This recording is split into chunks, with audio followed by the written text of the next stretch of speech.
নমস্কার, vision plus নিউজে আপনাদের সকলকে স্বাগত। গত সোমবার যে নবান্ন অভিযান ডাকা হয় যোগ্য শিক্ষকদের তরফ থেকে, সেইখানে দেখা যায় যে কোনো এক আন্দোলনকারী শিক্ষকের তরফ থেকে মাননীয় মুখ্যমন্ত্রীকে প্রাণনাশের হুমকি দেওয়া হয় বা কুরুচিকর মন্তব্য করা হয়।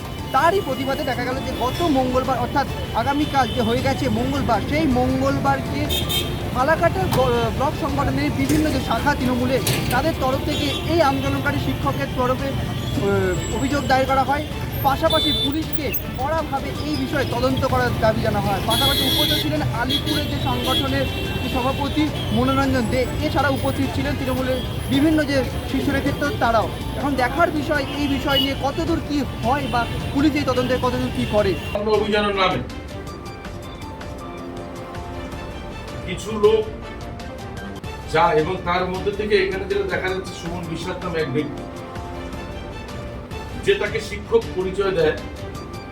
আমাদের নিজে তো আমি একজন শিক্ষক, সরকুরদা আছেন উনি একজন হাই স্কুলের শিক্ষক, আরো শিক্ষক আছেন।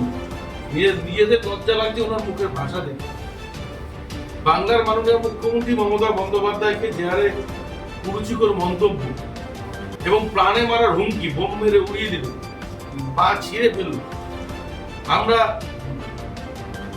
তীব্র প্রতিবাদ জানাচ্ছি, ধিক্কার জানাচ্ছি। আপনার কাছে এই মর্মে আমরা অভিযোগ দায়ের করতে এসেছি।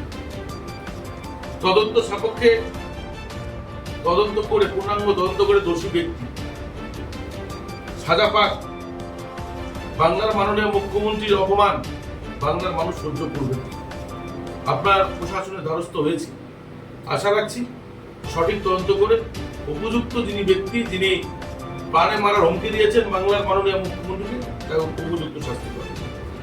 এবং আমরা যে তথ্য আমরা পেয়েছি সেই তথ্যটা আমরা প্রমাণস্বরূপ আপনার দিচ্ছি। আমরা একটা এছাড়াও যে ভিডিও ক্লিপস আর বাংলা থেকে বা অন্য দেশে ভিডিও ক্লিপসটাও আপনাকে আমরা দিচ্ছি। আশা রাখছি পূর্ণাঙ্গ তদন্ত হবে। স্যার এগুলো তথ্য দাদা আসুন, দাদা আসুন, কি আছে জেলা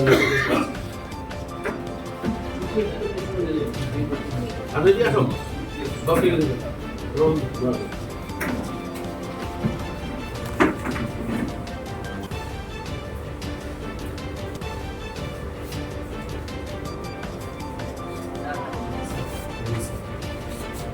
ক্যামেরায় হিমাদ্রি ব্যানার্জির সঙ্গে সায়ন চক্রবর্তীর রিপোর্ট, ভিজেন প্লাস নিউজ।